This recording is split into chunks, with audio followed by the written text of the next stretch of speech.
Hi, I'm the Miserable Gamer and welcome back to Euro Truck Simulator 2. Now, if you caught my last episode, I had a feeling that the Jazzy Cat and Penguin traders were actually cancelling out some of the vanilla heavy haul stuff. So I've cancelled them this time, and it was right. They were saturating the marketplace. I don't know if there is a mechanism in place which prevents the marketplace from generating too many heavy haul jobs, which I think there probably is, because otherwise it would saturate. And I think what was happening was it was preferring to use the modded stuff rather than the vanilla stuff. It was making a preference, so you never saw any of the vanilla stuff. Now, as a result of that, we go here. Hang on a second. Hello. I've got a weird echo going on. I don't know what's going on. Yeah, so when you go to the job market now, we're seeing back the Tex Rex, which we did see, but concrete beams are back, the substation back, the asphalt miller is back, which I never got before, the dozer's back. Yeah, so the Jazzy Cat stuff was overriding by the looks of it. Yeah, so I've picked up this job. I am delivering the locomotive, the Boss Lock, 61 ton. Now this is going to be a really interesting drive. No, it's not that one. That's not the one. No, it wasn't that one. Yeah, no, it was the Rex Tex 55 ton, which I've done before, but it's the journey. We're going from Montpellier to Andorra. Now this drive up here is an absolute nightmare. It's very twisty and turny, and it's very steep. So dragging 55 tons up that hill is going to be interesting. So we're in Montpellier now, so let's set the GPS destination. Yep, we should be fine on that. So we've got 750 horsepower. The other thing I've got is the replacement dash for the VNL 60, VNL 670. Yeah, which changes things around a bit, and I'm hoping that there is a light on the dashboard for the engine brake, which it doesn't look like there is unless I've got to be in gear. No, still no thing for that. Anyway, let's just check my synchronization.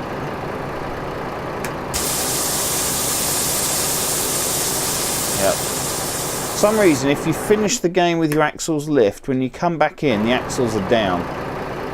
So that causes a bit of synchronization with my panel. Yeah, and parking brake as well. Parking brake seems to default as off. Right, okay, so I'm not sure how far. What's our fuel like? We could pick up some fuel while we're here.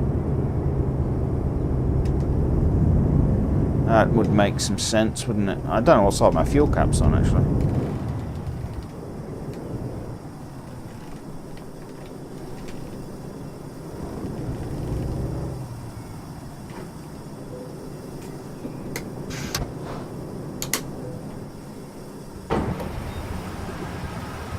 Can I hear air escaping from something? And doesn't. Is that me? Or the fuel pump?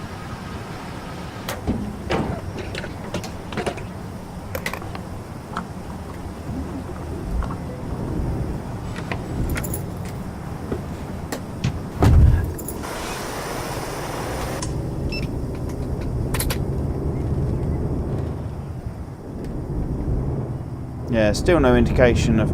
Ah, crap, I've gone the wrong way, haven't I? Right, let's do an illegal UE here.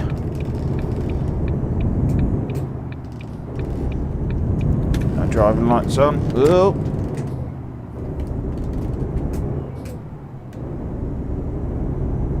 Thought my speedo wasn't working then for a second. Right, so it looks like we're going to the left. Got about a 2-minute drive, so it's not far away.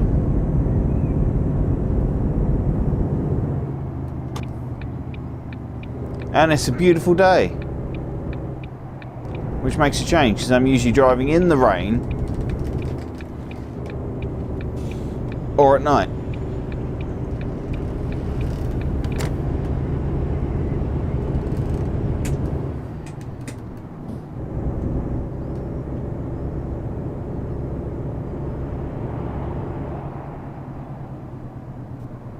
Where are we actually going? Straight over here. Very difficult to actually see on the map. We're going left at the roundabout, and then it's just up there. Alright, okay, I got it.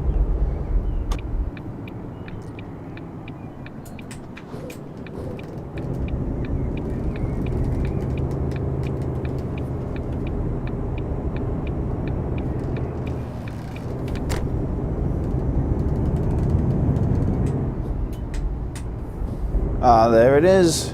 The Rex-Tex.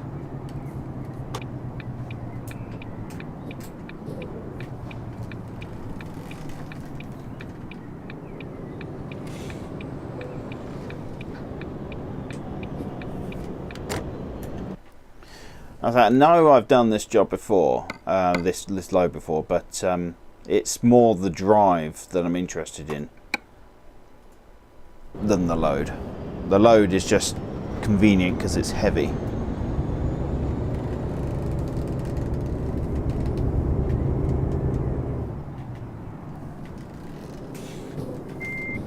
Right, no, let's drop the axles and make this a little bit easier.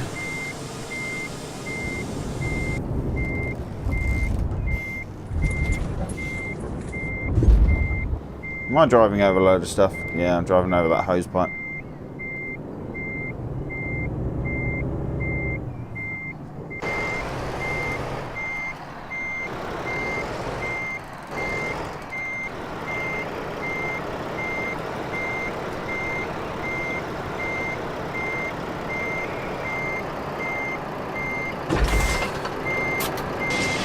Straight in like a glove. Right.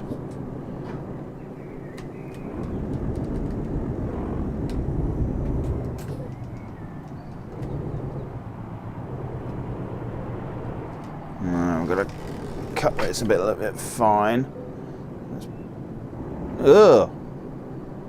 Lost traction, lost steering then, I think. Alright, we've got a steerable trailer, which is handy. Wrong gear. Just trying to get out of here without hitting the fence.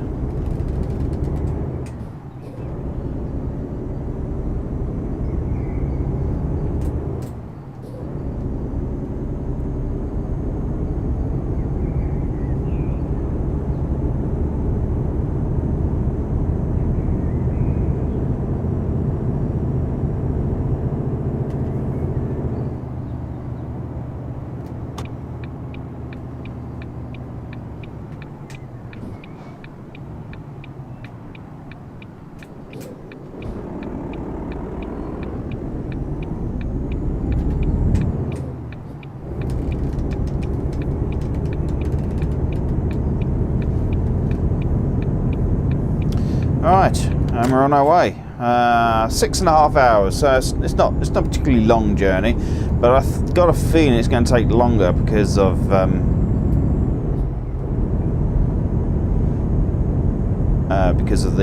hills that we've got to deal with. Oh, excuse me. I just watched Squirrel's illegal triple trailer drive that he did from did up to Innsbruck. I can't remember where he was going from, but that was brilliant. It's a mod which basically allows you to put 3 box trailers on the back, which is highly illegal. You're not even allowed sort of triples in most of Europe, doubles in most of Europe. Only in Scandinavia you're allowed doubles, but definitely not triples. Oh, it's bloody raining again. For fuck's sake.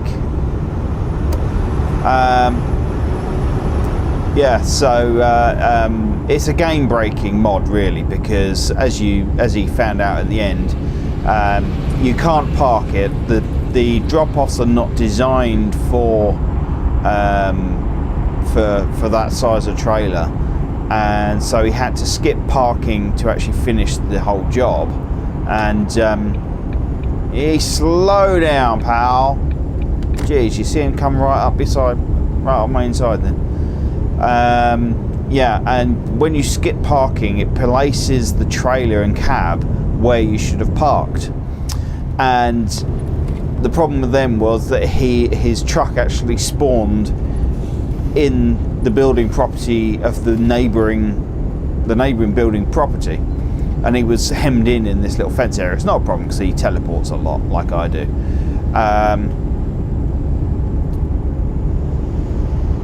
But yeah, it was fun. I mean, I think because when he was going in the hills of Austria,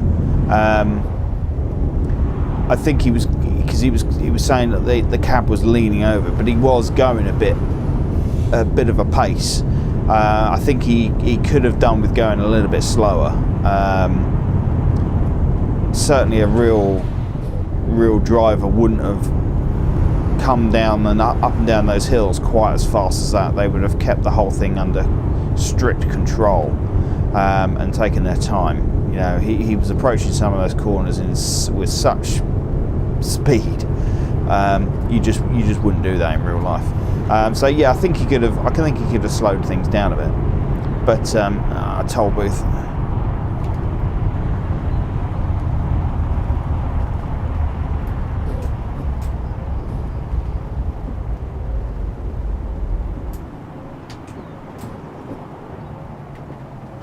I think I'm actually going to change my engine brake.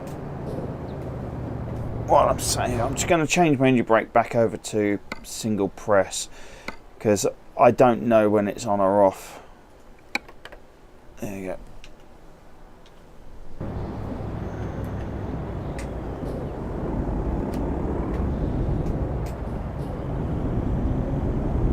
It's a bit of a pain because you have to press and hold the button down, which is a pain when you're trying to steer. So let me just try and get back into this traffic. But on this truck, I've no idea when it's on or off. So at least now I know when it's on or off. It really needs a light on the dash to indicate when that's on or off. It really does. Right, taking a right here.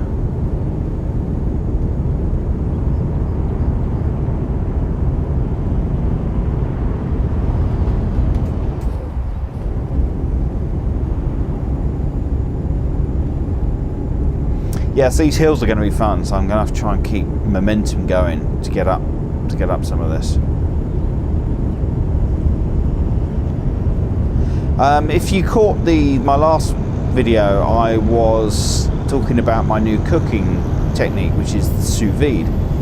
And I've done a few more things since then. I did burgers for the kids, which were okay. I mean, they were extremely juicy. But because if I was cooking the burgers for myself, I would have done them a bit more on the rare side, or sort of like a medium rare. But I did theirs medium, so it was grey all the way through. It didn't look particularly appetizing, but the taste was fantastic. It was juicy and moist. You know, it didn't have that sort of like that when you normally do a burger medium in an oven or on a hob, you know, in a pan. It's very difficult, you know, to know when it's actually done to a medium. So you didn't have any of that dryness that you got with it. And the kids absolutely loved it. You know, I've never seen them eat so quickly, I don't think. Right, hang on a second. I've just got to work out Yeah, I'm going off here, aren't I?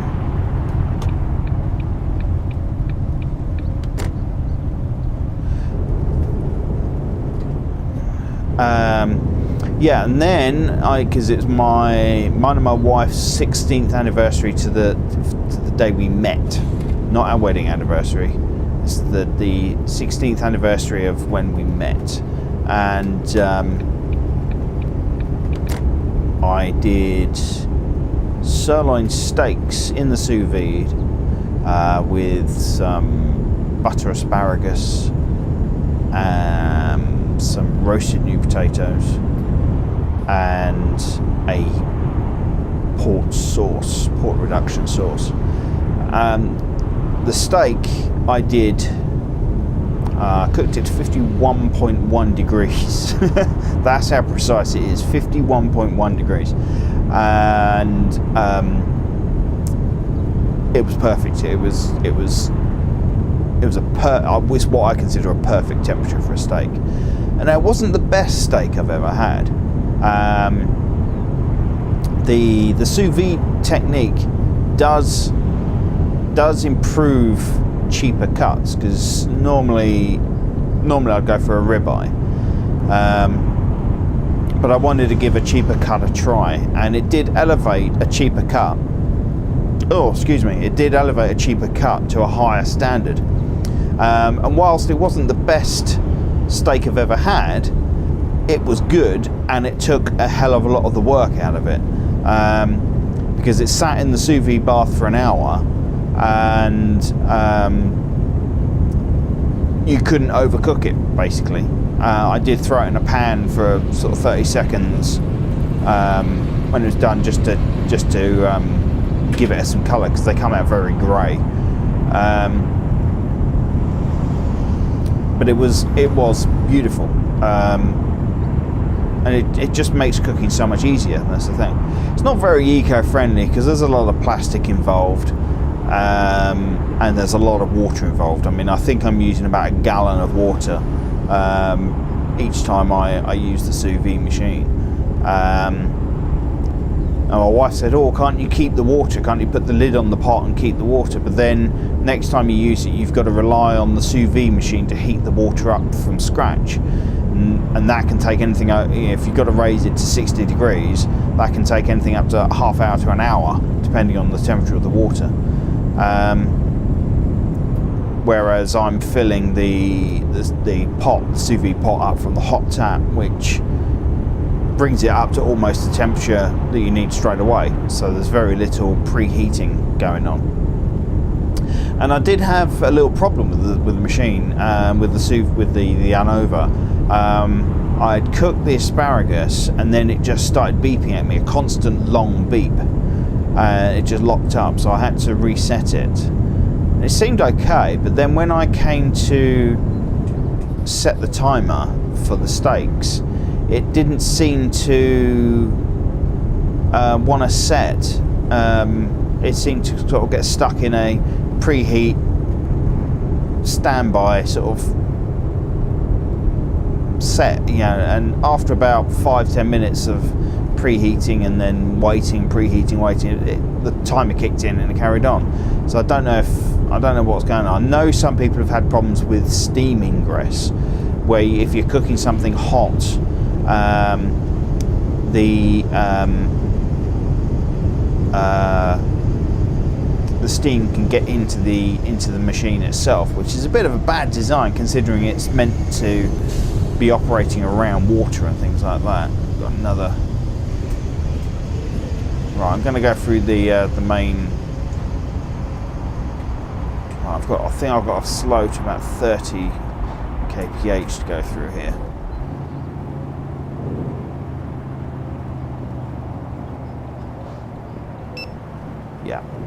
Yeah, so you go through there about 30 and it allows you through.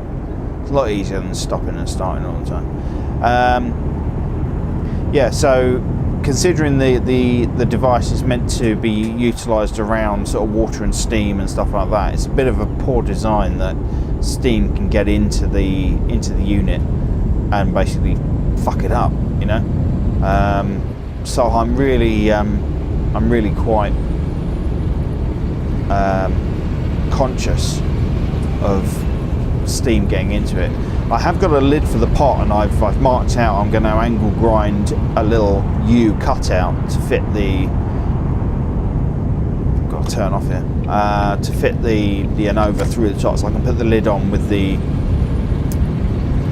thing in place, which will help with evaporation as well.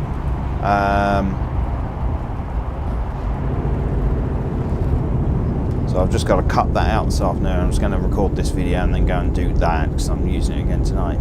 The other thing I did was beer sausages. They were a bit of a pain because you couldn't vacuum them completely. You had to partially vacuum them. Now I found on my machine I've actually got a pulse function, so I can just dip until I got to the vacuum I want. Because what you do is you put 4 sausages in a pouch and pour a little bit of beer in there, and I used Betty Stoggs, I think it was. Yay, stopped raining finally. Yeah, and I was finding it was sucking the beer. Is that somebody on my wing now? I can't tell. Or is it a drip? No, it looks like a drip. Yeah, so yeah, you've got to be careful. The vacuum machine can suck all the beer out before it's under vacuum, so you have to get it under partial vacuum. And then I had the problem where because the bags had a slight amount of air in them, they wouldn't sink, wouldn't stay under the water. And they've got, if any of the protein sticks above the waterline, it simply does not cook because there's no heat there. It's got to be fully submerged. And yeah, so I was having to mess around because I'd 16 sausages in there, and I was having to put cereal bowls in the water to try and weight it down. But what I've got now is I've got some carbon steel ball bearings, which I'm going to make up vac packs with those in them, so then I can clip the weight bags to the food bags so they sink to the bottom. I think that's going to be the best thing to do. So it doesn't need a lot of weight, you just need to literally just pull them underneath the surface of the water.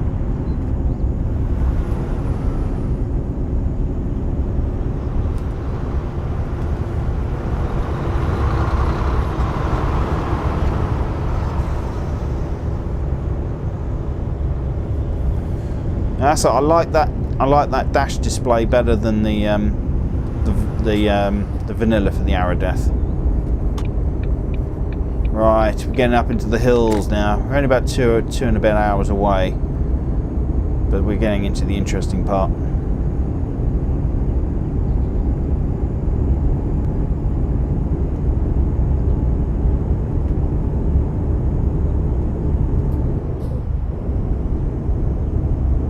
Beautiful scenery around here as well, and a beautiful day to go with it. Oop, this is tight.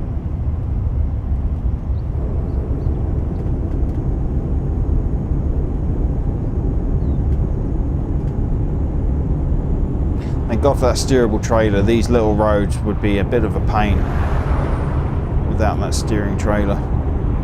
See, I thought that the steerable axles were linked to the steering.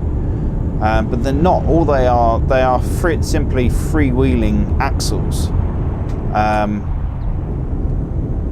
which when the trailer turns, they steer. It's simply a natural physics thing. When the trailer turns, the wheels don't stay straight, but it allows the trailer to turn more.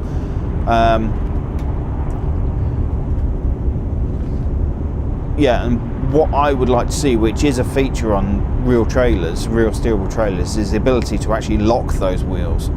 Because sometimes reversing, Mr. Policeman, sometimes reversing with these steerable trailers is a nightmare.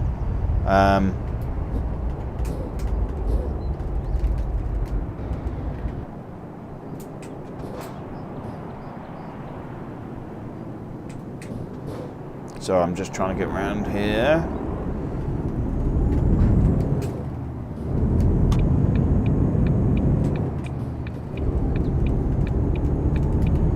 Right, this is where it gets interesting. So we're going right up those hills there.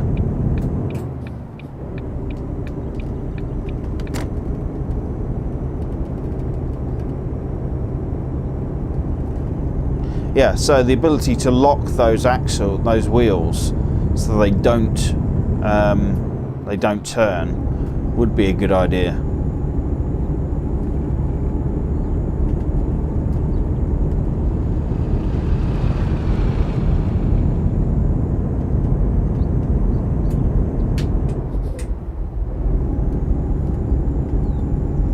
Right, starting to struggle getting up these hills. It's not too bad. You can just feel the weight of the mobile crane. Wish that that display had a bit more light to it though, because it's quite dim. Yeah, I wish it had a bit more brightness to it.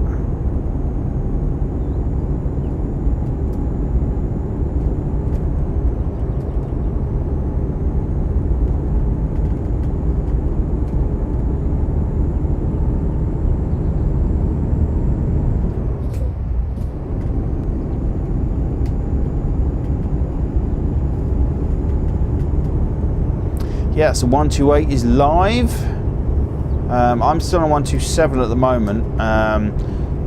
ProMods have actually released a 128 compatibility patch, which is great. So I will be upgrading to 128 shortly. I think once I've done this video, I think I will go up to 128. Don't think, I'm just trying to think if any of my mods need any changes at all to get to 128. I've got a right hand roundabout by the looks of it.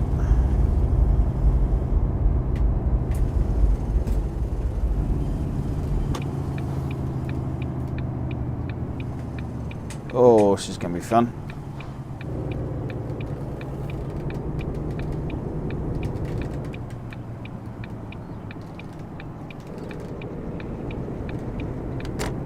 Nice. Those steerable trailers do make a hell of a difference.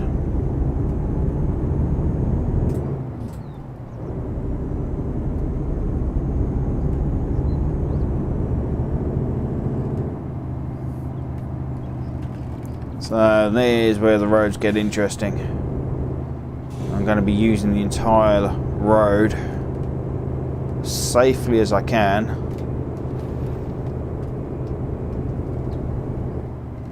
See, now this is more the speed that Squirrel probably should have approached it. I think he was going like twice this. Yeah, I think he was doing about sort of 30, about 40, 45 kph. Oh, losing traction.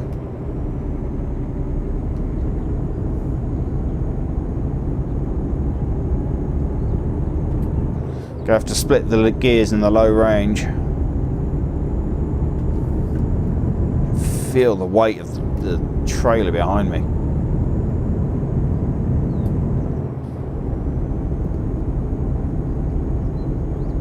Just hope we don't get any trucks coming the other way, because that will be a nightmare.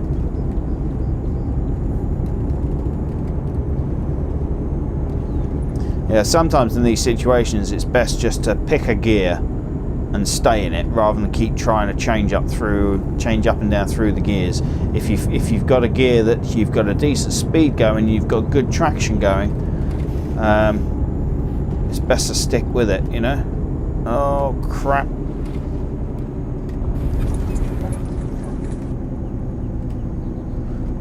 Hope no cars try and nip around on my inside.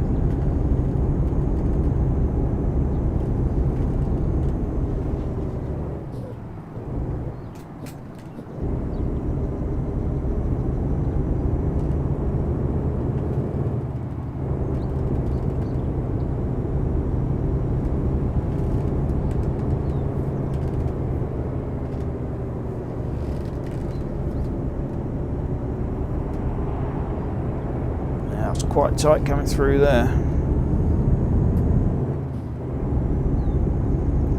We've got all these switchbacks going up now.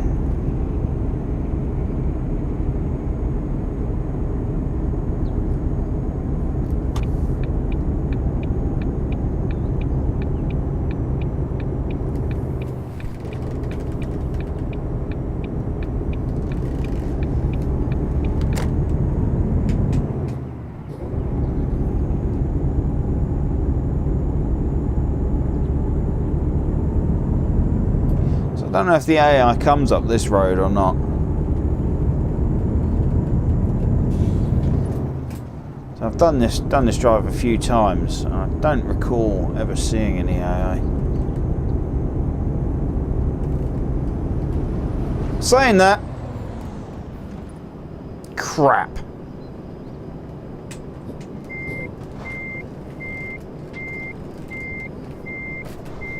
Bloody seat sliding back as well. Oh, shut up.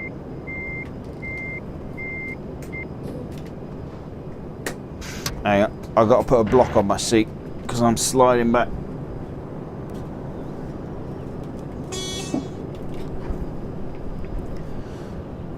Right, how the hell are we going to get out of this? Oh, I've got a car behind me as well.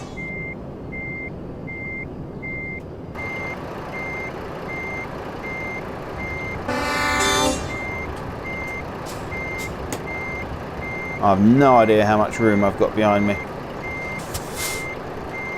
See how that trailer's moving out because those wheels are turned. Ah! Crap. I've got to go into my low gear.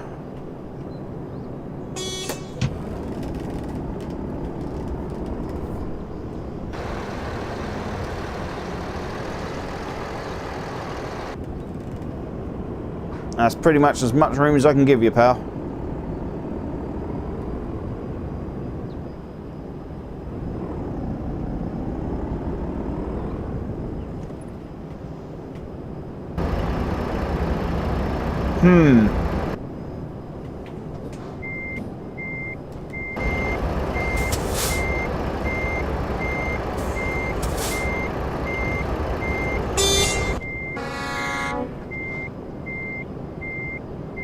If he would just move forward a bit.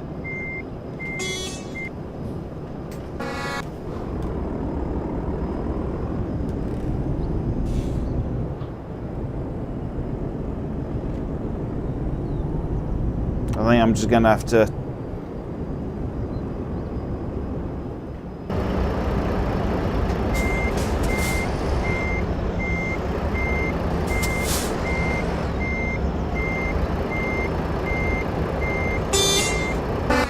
Yeah, I've got no choice. I've got to push through.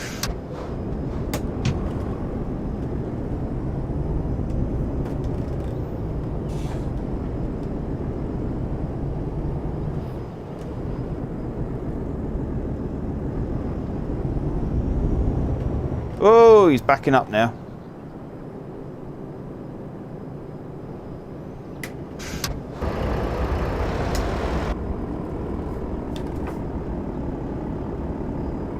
Pal, you're going to have to move forward.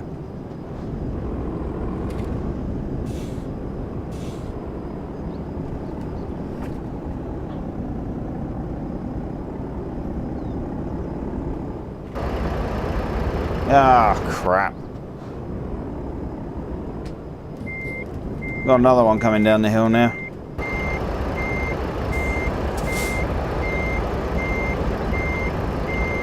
Right, I'm going to have to teleport myself out of this.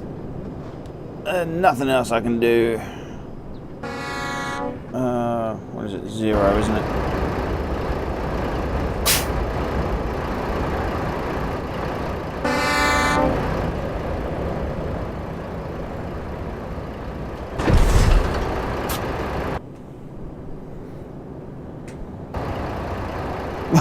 Oh, carnage down there, look at that. Right, now we've got to try and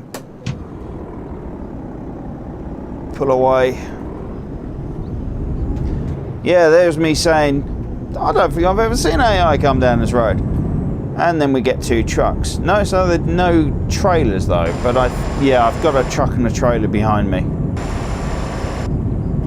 So yeah, the AI does use this road. Yeah, I hated having to use the teleport then, but there was just no way I was going to get myself out of that. The AI would have had to squeeze itself right over, which it just simply wasn't going to do. If it hasn't got a clear path, it's just not going to go anywhere. It was just really bad luck that I met him on the corner.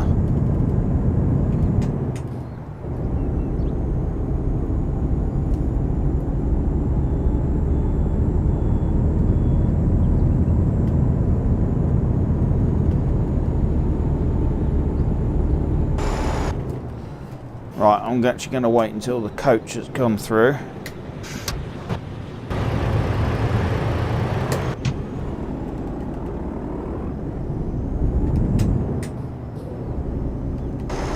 Ah, there's another one.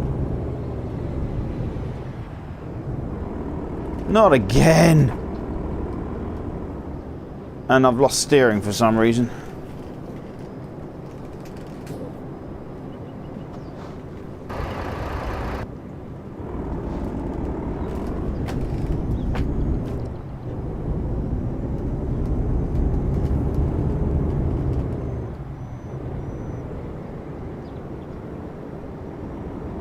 That's tight.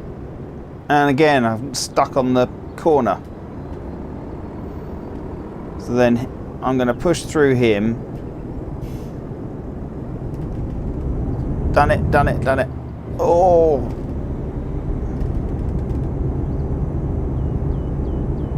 Scrape that coach a bit. It's one of those situations, another situation whereby in real life the coach could have backed up here a little bit, allowed me around the corner, but the AI just isn't cut out for that, you know.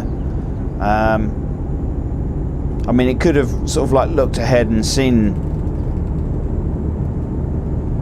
that I was coming and then stopped, you know, but they're just never going to get the AI to respond that way.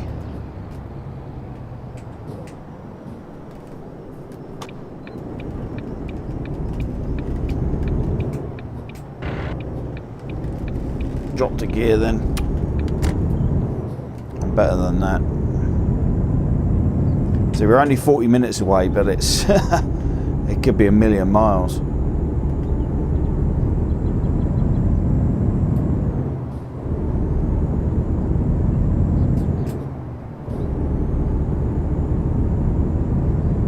Right, so now we've got the, once we get over the top here, we've got the downhill down the other side.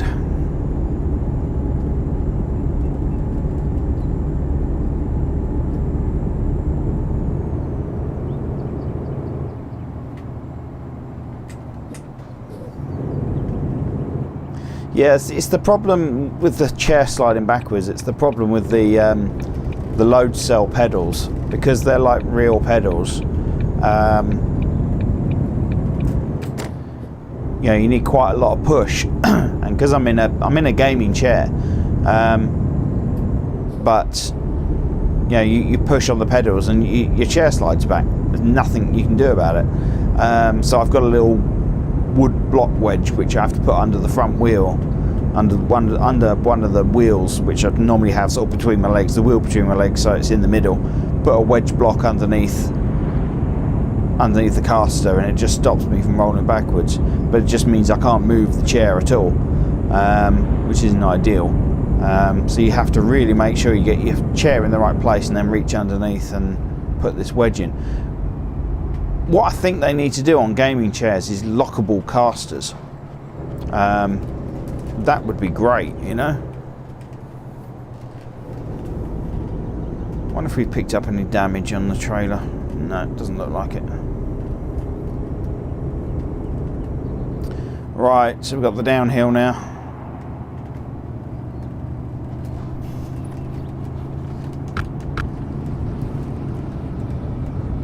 I'm gonna put the retarder on a little bit, so it just controls.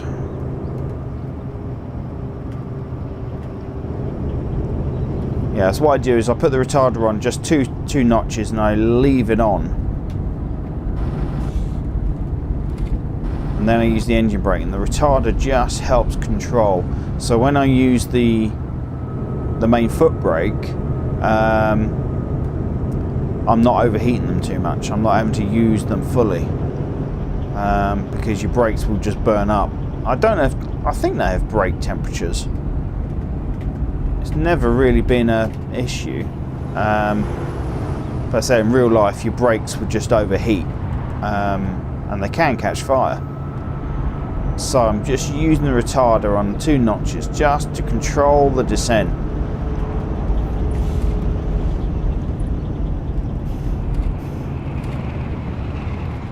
What are those double yellows there? I don't know what that means.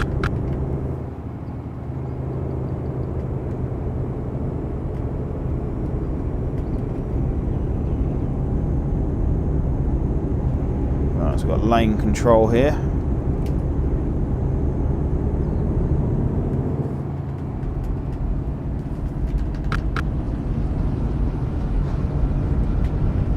Red light.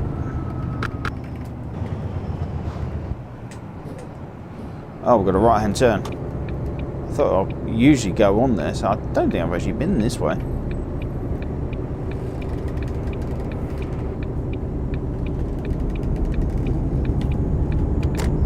Got a few more switchbacks over here as well.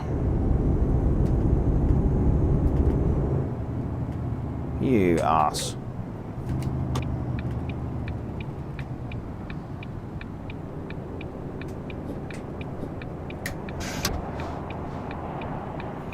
I think I'll put my beacons on through the town.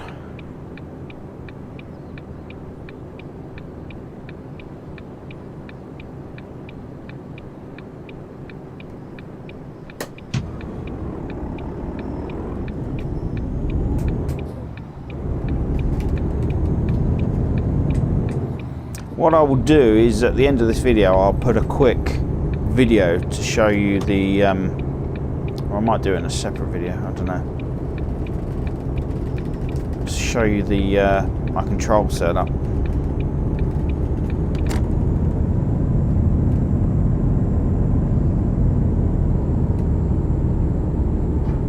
Jesus, it's steep. I'm just going to stay in this gear because I seem to have got a decent amount of speed and traction, so I'm just going to stay in this gear.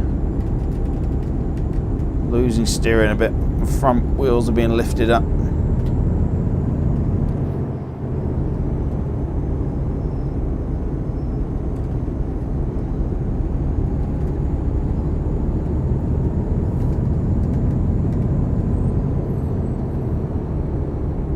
Got a bloody bus behind me as well.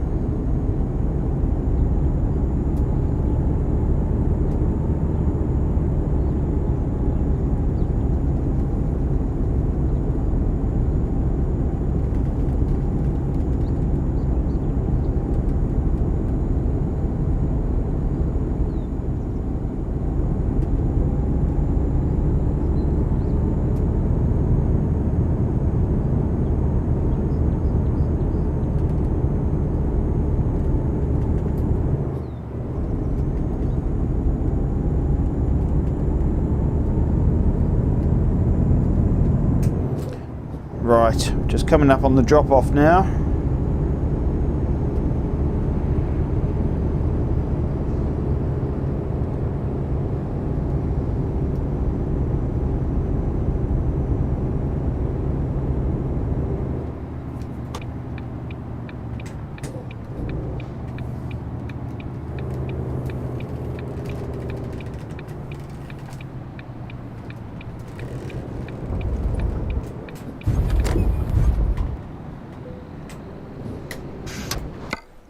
Right, let's see. Yeah, that'll be fine. That'll be fairly much straight in.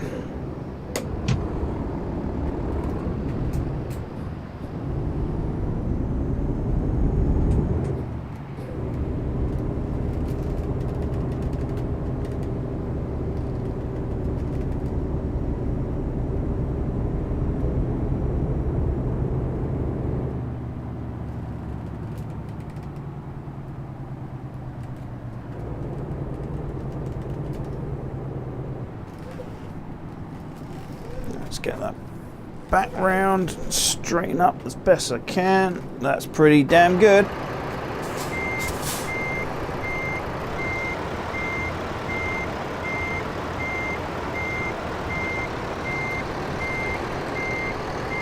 That's pretty good.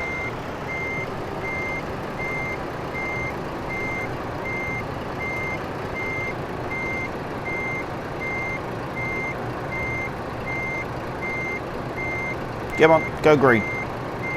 There it is. Right, parking brake on, hazards off.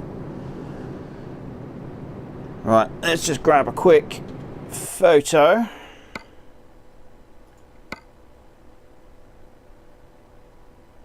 What are you loading for?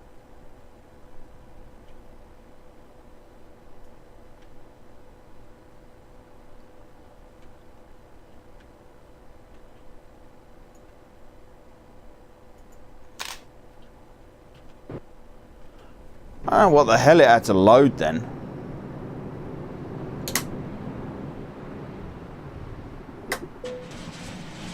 Right.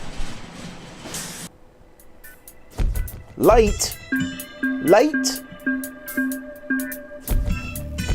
44 minutes late. Yeah, that's the problem when you, I've gone up 31, level 31. Brilliant. That's the problem when you go up that heavy road, because I got caught up on those cars, you know. Anyway, eco driving, that's all I've got left. Right, okay, so thanks for watching. I hope you enjoyed that. Please hit the like and subscribe button and enable the notifications so you get informed of new videos that I put out.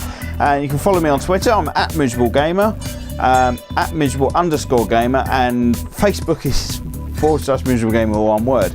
Leave me a comment below. Let me know what you think of the game and stuff like that, or just say hi. And I will just record a very quick video showing you my my setup. So I'll just do that now and tag that on the end there. Right, so here we are. That's the Porsche GT wheel that I was telling you about, and we come over here, and this is my custom control. As you see, we have this. Basically flip that up and that starts the electrics and highlights that, and then you press that button to start the actual electrics themselves. Parking brake, trailer lift, hazards, beacons, and that connects and disconnects the trailer. Then you have all the map controls and the little pop-up controls, the window that pops up tells you about sort of diagnostics and job info and stuff like that. You got the map button. And we've got camera controls, so you've got interior, chase, top and lean out. Audio controls, which I don't really use so much, so I'll probably lose those now. And dash controls, so headlights, wipers, dash mode. And I've actually got trip reset is programmed for the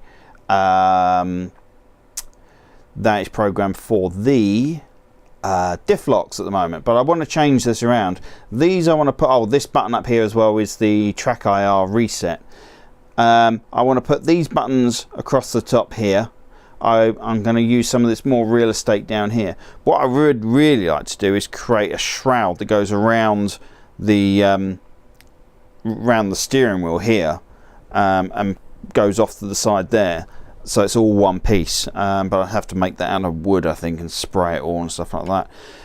But I'm thinking about changing my steering wheel as well. I would like to change to the Logitech G920 or something like that.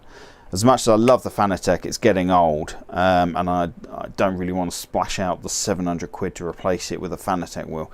The only problem is with the G920 is the lack of buttons, because this has got 8 buttons there, another 4 buttons there, and another 2 there, plus the paddles as well. And then down here on I have a G25 shifter, so I've got another load of buttons here. I've only got one programmed here at the moment, which is this one, which is the trailer wheel lift, which is a bit pointless, to be honest.